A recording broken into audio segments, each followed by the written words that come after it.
Hey, world schooling and traveling families. Are you or someone you know planning for Italy this spring? Join us on the vibrant streets of southern Italy at our Naples World School pop-up hub from April 27th to May 3rd. We'll explore ancient aqueducts, wander the art-filled Spanish quarters, and take epic trips to Pompeii. It's the perfect chance to build community and travel buddies while soaking up the local culture. Ready to join us? Head over to the Facebook group to check the latest kid counts, ask questions, and connect with other families. I can't wait to see you all in Naples this April. Today we chat with Dara, a childcare entrepreneur and mom from Santa Monica, California, and Melpo, a forest school educator in Athens, Greece. Together, they are creating Basoa Summer Camp in San Sebastian, Spain. This 6-week program for kids age 4 to 7 is tailored to remote working parents and integrates Melpo's nature-based, child-led love of the forest school approach.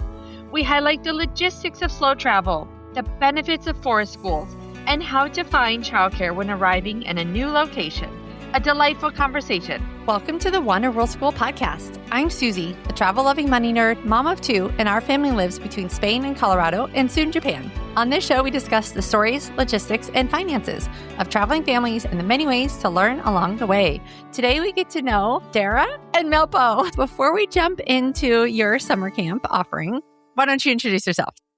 Hi, Susie. Thank you so much for having us here today. I'm Dara. I have a nice husband and 2 sweet children who are 3 and 5. I started my early years as an opera singer, so that brought me all around the world starting pretty young. From there, I ended up nannying in different places where I lived and found that as something that brought me a lot of joy, and I love working with kids.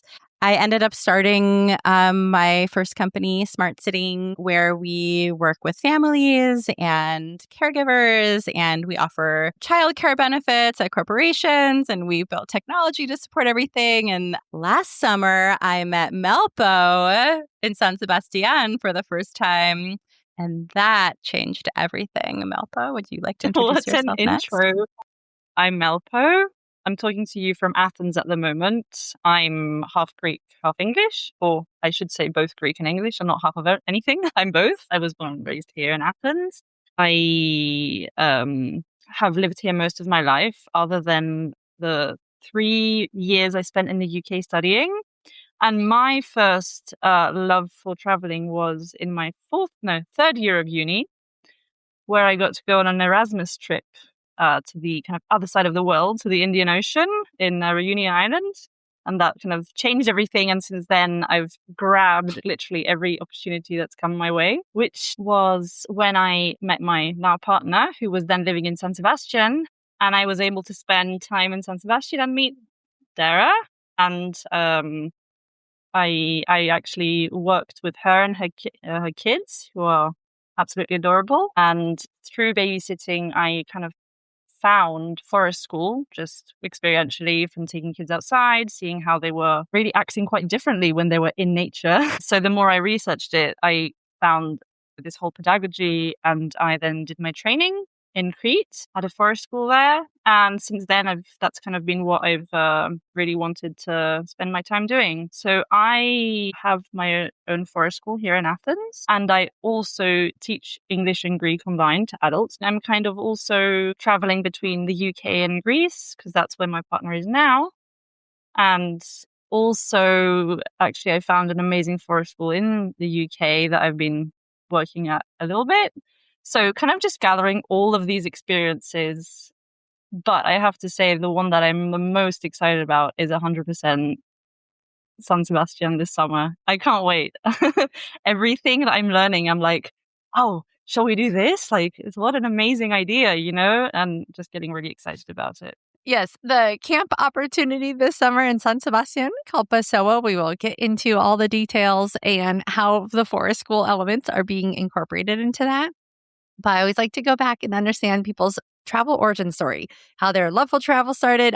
It started for me with my relationship with my maternal grandmother, my Nana, and she absolutely loved traveling. And then in the 1960s, She and my mom took a gap year in Barcelona and Mallorca, and that began my little spark for Spain in particular. And then otherwise, through my work with opera, I did just lots of festivals all over. Very cool. Thank you for sharing. And how about you, Melpo? My first big trip was to Reunion Island, where I spent a whole year as a student, which was like insane. I mean, I completely fell in love with traveling, and it just changed me in such a way that I realized that, if you can travel, do it. It has so much to offer. You learn about yourself, you learn about culture in a different way, you learn about language in a different way. And yeah, since then, I've just been drawn to it. Awesome. We talked a little bit about now the transition to family travel. What has that looked like? Susie, you talk a lot about slow travel, and my life pre-kids was fast travel. COVID made all of us slow down because we were all home perpetually for a little while. So that was as slow as it gets. But then having a couple of kids and then find the travel spark doesn't go away. But my husband and I sat down and we said, okay, we need to get back up and travel. I didn't mention that we have been going to Spain every summer since 2013. So we knew we wanted to get back to Spain. And the way that we used to do it was we would switch locations every few days. Like we would meet someone and they would say, oh, you should check out Cadaqués. And then we would just go there the next day. Turns out having a baby and a toddler, it's harder to do that. We knew that we want our kids to be able to be adaptable and to find that love of travel and food and culture and languages and everything. That was the first time we traveled as a family of four, was to San Sebastian. It was in 2023. So I had a 0-year-old and a 2-year-old. That was when we realized we wanted to slow down, and instead of switching locations every few days, we wanted to be in one place for 5 or 6 weeks. And that was the place that we wanted to be. The first thing we did that first summer, we found the place to live, number one. And then number two, secure childcare, because I'm, as you know by now, I'm a childcare person. So having childcare versus not having childcare is the difference between having any freedom to do anything or not as a parent. So that is always our first step whenever we travel anywhere. You bring up how I think sometimes people travel to a location and they think that it's going to be all on them, right? They don't know anyone in this location. This is why I think people do seek out world schooling, because there's opportunities to connect with other families. And drop-off hubs are a way that people can continue to work and have some of that freedom as a parent to explore the area that you're in as well.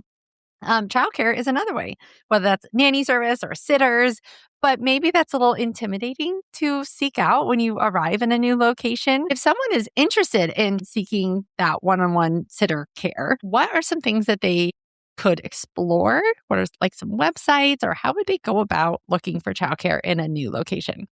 There are different areas and different countries have their own marketplaces, websites, that sort of thing. For me, as someone who runs a nanny and babysitting service, we spend a lot of time screening candidates. And actually, as someone who is a parent and going to a new place, turns out that is beneficial not just in verifying potential caregivers, but also in finding brand new friends. Because actually, like the first time we went to San Sebastian and we were looking for support, everyone that we considered, then we say, okay, like, can you pass along a minimum of 3 references, please? And then I get on phone calls with 3 references and I talk to them. And I mean, I remember a couple summers ago, I was speaking with a reference and they said, oh, I'm going to the organic supermarket in San Sebastian. And I was like, oh, like that's across the street from where I live. And she's like, oh, I'm right outside. So I literally just walked outside and met her. And now she's my friend. It's a way to build community and find childcare as well. That is so smart. And Melpo, what has your experience been on the other side where you are seeking out families to provide childcare services for? What has your experience been?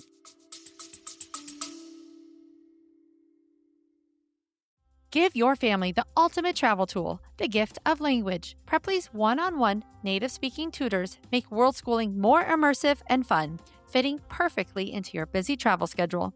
Whether you're preparing for Spain or Japan, start talking today. I've been using Preply for years with great success. Use the link in the show notes to get 70% off your first lesson. Dara was the first family I connected with in a different country. It was new for me as well. I was extremely lucky.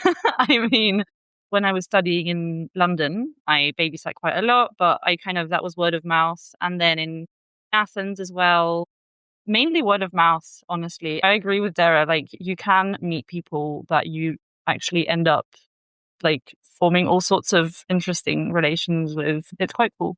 It's really cool. There are a lot of opportunities in the sitting world.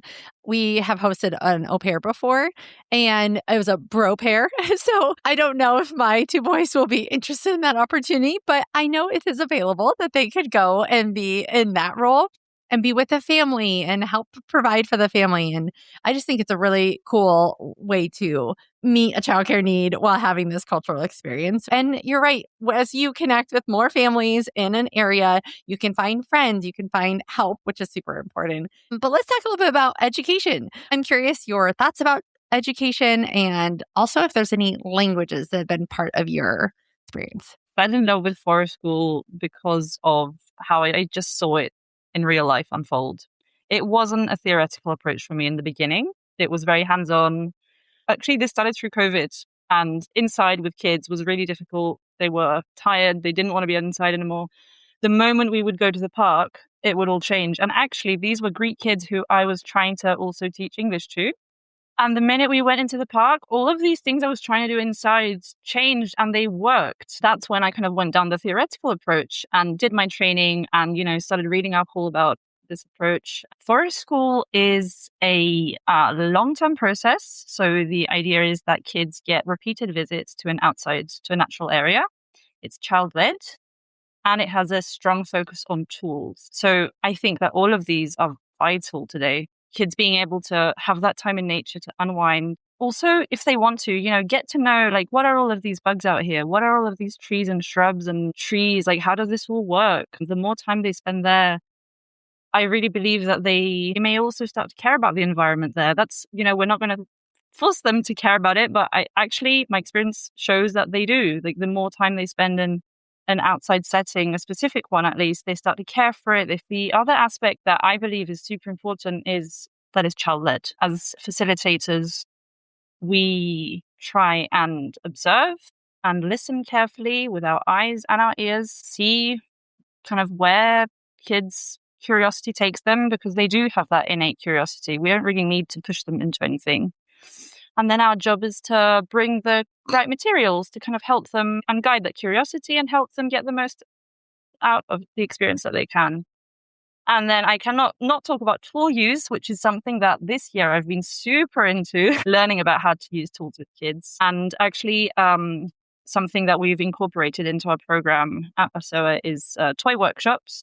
I think that kids learning to use tools and make their own toys is really cool, fun, and really important. They get to choose everything from what materials they use, like natural materials, wood, clay. They get to make the whole thing from beginning to end. They get to choose their storyline, and making your toy can actually free up the play process that happens afterwards. All of this together, I think, is what, for me, forest school is all about. And I think that it ties in beautifully with the language approach as well, and what, Maria is all bringing to all of this. I don't know if, Dara, you want to chime in about the language approach? Well, we need Maria here because she's so passionate about it. Yes. Tell me more about Maria and her role in the summer camp and what she will bring. An educator.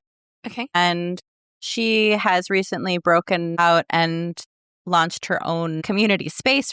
It's for kids, it's for grown-ups. It's language acquisition through play in like a low stakes community atmosphere. And this is in San Sebastian. And so that's the work that she's so passionate about. And then when Melpo and I started talking, I was like, I gotta find Muriai. And then she was game, and now here we are. Back to the education approach. My little one is just almost wrapping up her first year at a social constructivist preschool. And my 5-year-old was there for 2 years, and now she's in public school. We're in Santa Monica, by the way. We're based in Santa Monica, California. You know, public school isn't child-led, but the preschool sure is. And I think it's okay because being able to be adaptable in different situations is important in life. So that is okay. The child-led piece of it is such a gift for the children. Like Melpo is talking about, like, you have the tools, like you have the materials. And I mean, in your world, Melpo, it's like the whole outdoors. Yeah, the third teacher. We call it the third teacher, Forest is our third teacher. Right. And then with the grown-ups and the teachers scaffolding the situation in order to make sure that it remains a safe space and that we are always thinking about our community and how we can support each other and honor each other's cultural differences. It sounds like that it's important to choose educational opportunities that carry the values that are important to you as a family, that the community piece is really important, and that if there are possible gaps that you see with a educational program like the school you were talking about, maybe it is not as child-led as you would like. But this is where summer opportunities or breaks, weekends, like there's still a lot of time in our kids' life where they're not in a school environment that we could take a lead on finding opportunities like forest schools, like child-led opportunities. And so that's why it's good to think about what can I give my kids over summer that maybe they're not getting during the school year if you and your family are in a traditional school environment or whatever that might look like. But what about language? Dara, like, have you guys ever incorporated other languages, all your trips to Spain? Tell me more about languages.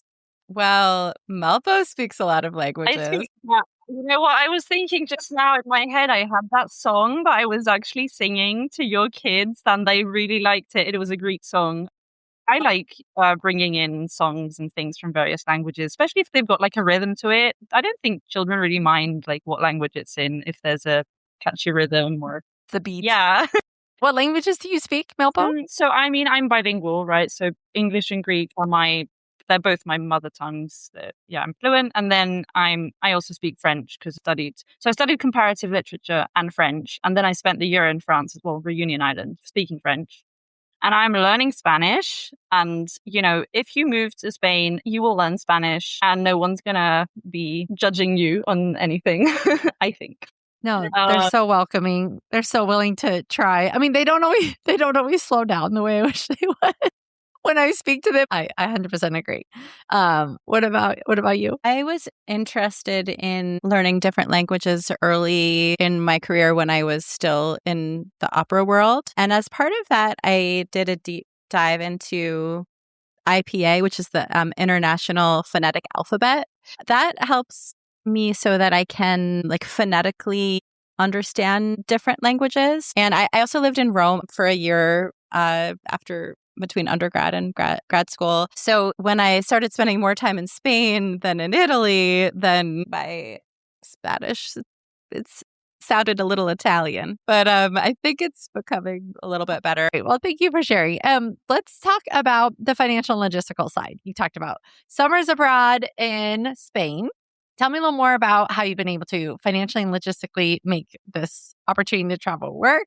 And you too, Melpo, you've been in lots of different places finding work in different ways. Like, how is this possible to fit in more travel while still managing all the financial and logistical sides of things? Early on, when I first became an adult and realized I had to pay for my life, I remember sitting down with my close friends and I said, how do I do this? I know that I love to travel. I know I need to afford my life. What do I do? And I started with the childcare. Then I started my company and I've built, our whole company, we're all remote. We're fully flexible. Our team is all over the world. So I built it. And that's great. That's how I did it. And if you start young and start early, it gives you time to do that. So I think that's great. I really want my kids to pursue whatever they want, but I want to start early with some level of entrepreneurship just because I think there's a lot of important skills that can come from that. And then also the flexibility can be huge. How about you, Melpo? And you said that you are between locations as well. I've kind of forever been between locations. During my university years, I was a student and I just booked really like uncomfortable but also long and also cheap flights or travel. And I had loads of friends in lots of places. I'm really lucky in this, obviously, but I really avoid paying rent when I don't need to. Genius. And I like, if I'm traveling somewhere, I really like staying with people. I'll stay with a friend. I mean, now, I'm going in between places like here. Okay, I do pay my rent in Athens. I share a flat with friends. But then when I'm traveling to the UK, obviously I stay with my partner. If you decide to do it, you will find a way. I don't know how else to phrase it, basically. It's totally true. You start a company, you find international sitting opportunities. There's a way. I also work online. So I have all my language lessons that I deliver online. And then with forest school, so when I'm away from Athens, I'll kind of just plan delivering blocks and then have a couple of weeks away and then deliver more blocks. So I plan around where I need to be, basically. What platform are you on for language learning? Oh, I have Instagram, mainly one-on-one. I love teaching Greek most of all. I've realized I love teaching Greek. Yeah.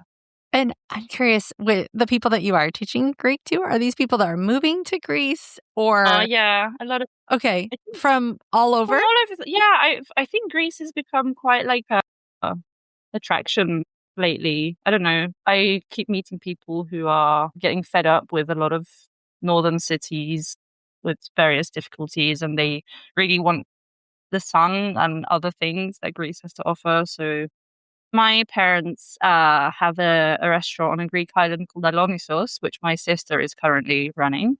They're retired. So I know loads of people from there as well, because there's kind of a community there of lots of people from all over who kind of come back regularly. So I've met a lot of people through that as well.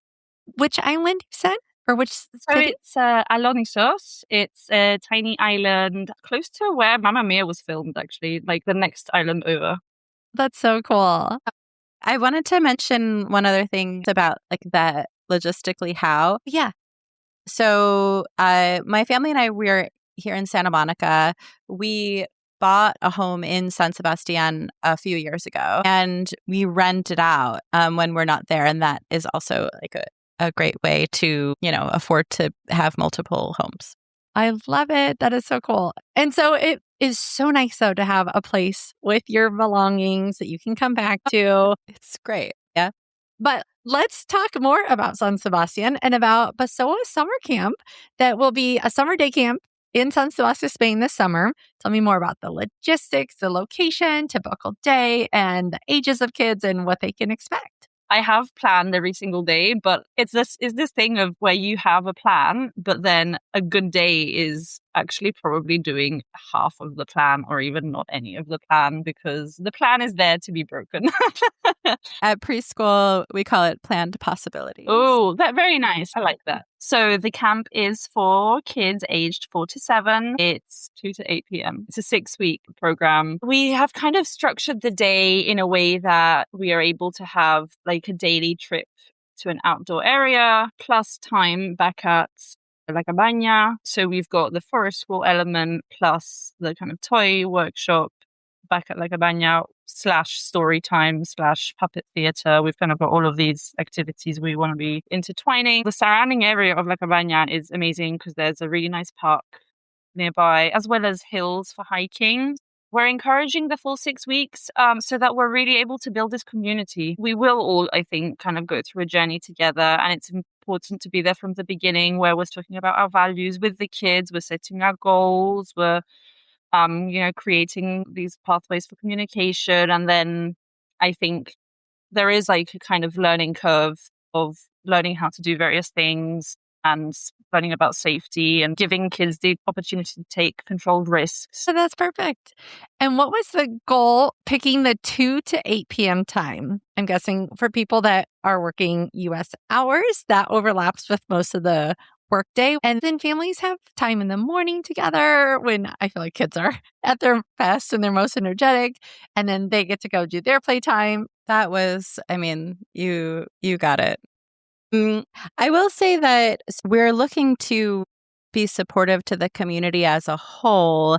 And something that we have realized in having this later time period is, well, certainly that I've realized in telling all of my local friends about the camp is that the local people are working 9 to 5. So it isn't fully supportive in that sense. So I do think we'll end up in more of like an expat world in terms of the folks that we are working with.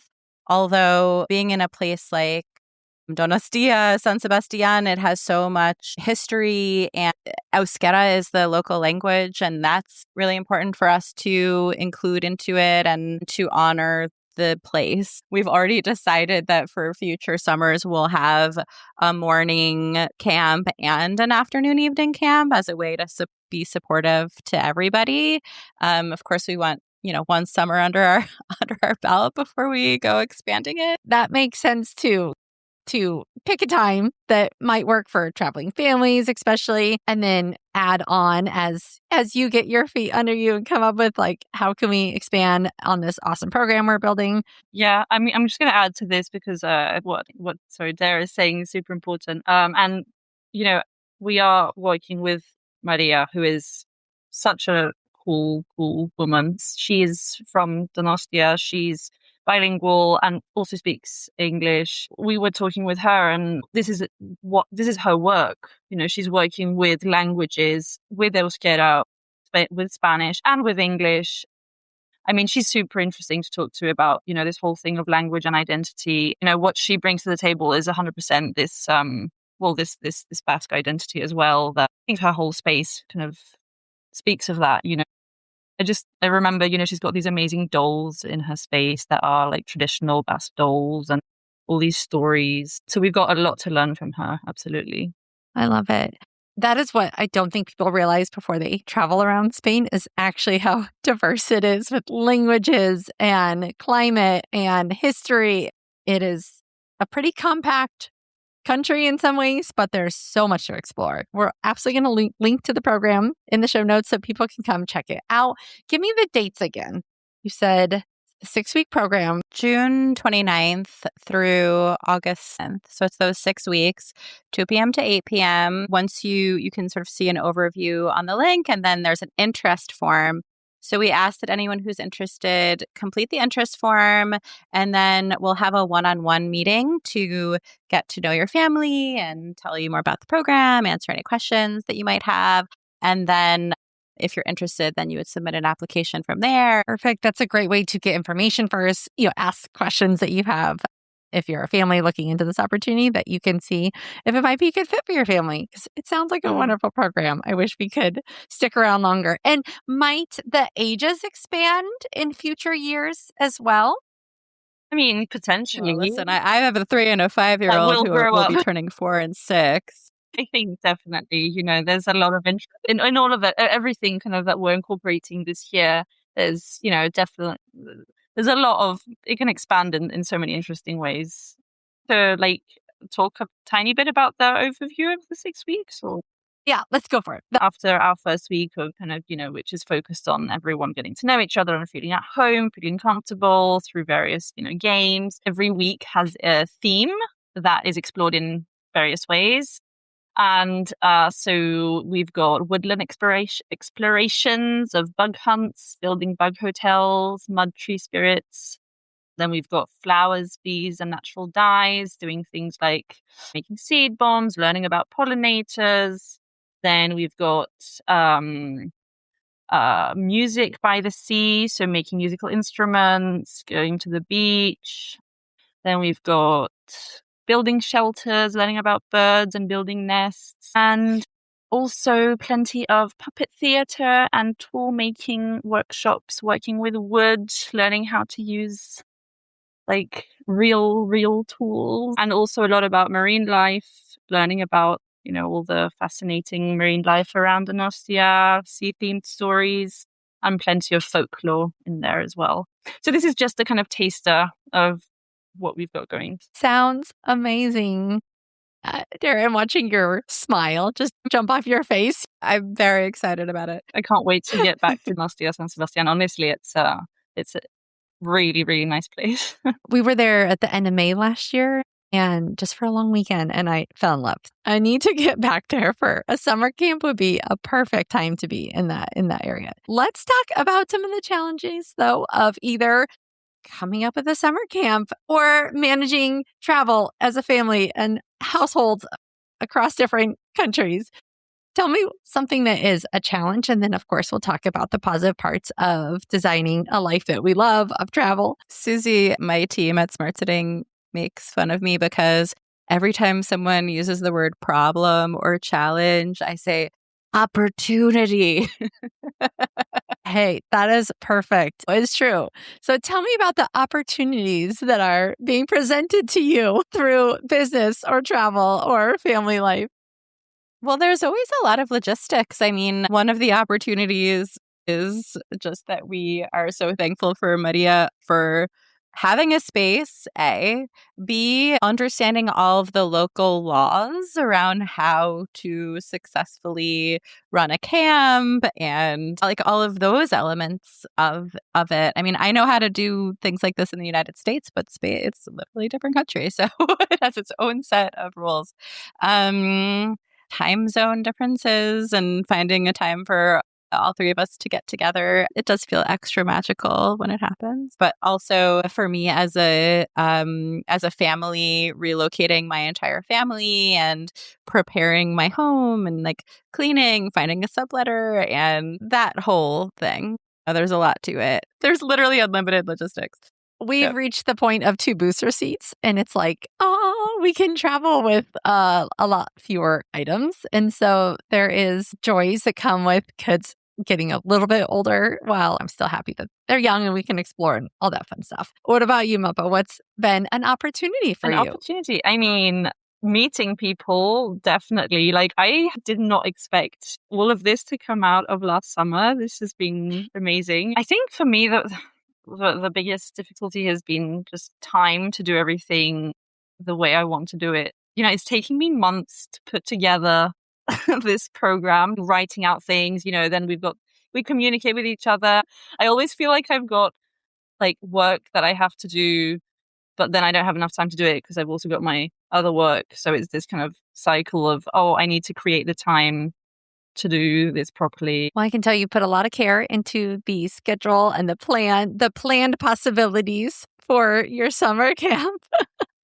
And hopefully being in one location for those couple of weeks will also give you a chance to slow down and settle into summer in San Sebastian. Yeah, and San Sebastian is like such a great place to unwind, I think. It's slow paced.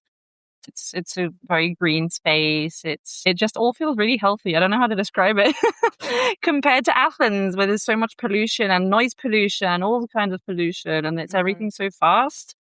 I look forward to being able to slow down for sure. Are there any wins for either of you that we get to spend another summer together? Hey, yeah. I know. I love that you guys get to do that. This is going to be awesome for you all. I am actually very excited to see your kids, Dara. To be in San Sebastian, that's a win. And what are your favorite parts about it, by the way? My favorite part is really every time I leave my apartment and seeing friends every day. Every time I leave my apartment every day, every time I go to get a café con leche or a tortilla or walk down to the beach or go to a little office space at the tabacalera where I work from sometimes. I remember there was one day last summer, my husband went out to take the trash out and he came back like 45 minutes later and I was like 10 conversations later, right?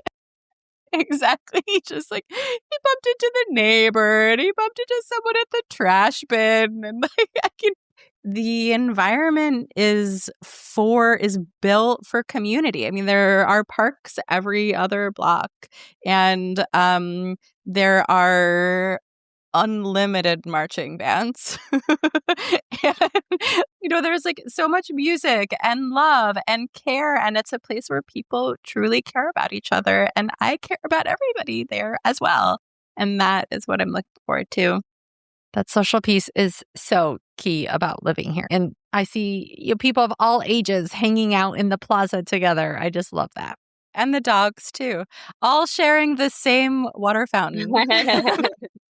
This is great. Let's wrap up with a lightning round so we can get to know some of your favorites. You can only ever visit or live in 3 countries. What are they? Well, Greece, Spain, Reunion Island, for sure. How about you, Dara? I guess I'll go Spain for sure.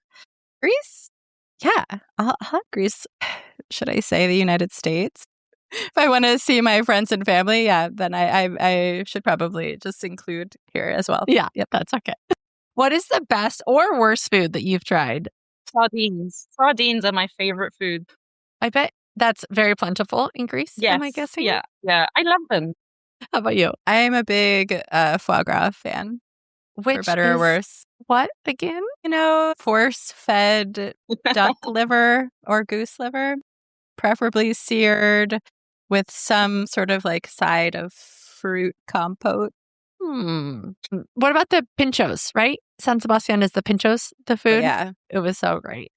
What is your favorite travel-related movie, book, or story? The Summer Book by Tove Jansson, who's the creator of the Moomins. She wrote this amazing adult book, which is fantastic. And for me, Portrait of a Lady, the book. Very cool. What's an item that you cannot travel without? Headphones to listen to music and podcasts as well. I love podcasts.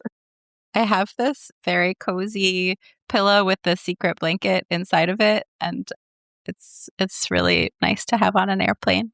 What is your favorite sunrise or sunset that you can recall?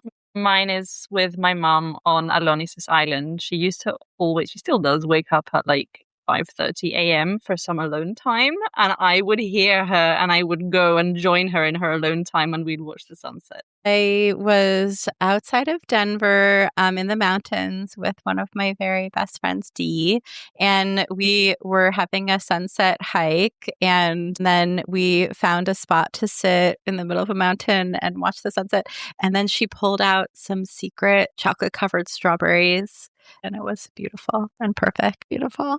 I think this would be a great one to end on. If you could live in one city for an entire year, which city would it be? Should we say this one together? Yeah. Donostia, San Sebastian. I mean, where else? Well, this has been so lovely to hear more about Basoa Summer Camp. Where else can people connect with you? I've got my Athens Forest School Instagram that I could share. My babysitting and nanny company is called Smart Sitting. So that would be just smartsitting.com. You can email me, Dara, Dara, @smartsitting.com. I'll make sure to link that so that people can reach out with interest as they hear more about this amazing program that you're offering. Thank you. Thank you so much for having us. It's been, my first podcast and I had a great time. That's a wrap on today's episode. If you enjoyed it, please do me a huge favor and tell a friend or traveling family about the show. And hey, don't miss out on bonus content, behind the scenes, and more on Instagram, Facebook, or Substack. Thanks for tuning in. Go send this episode to a friend. See you next time.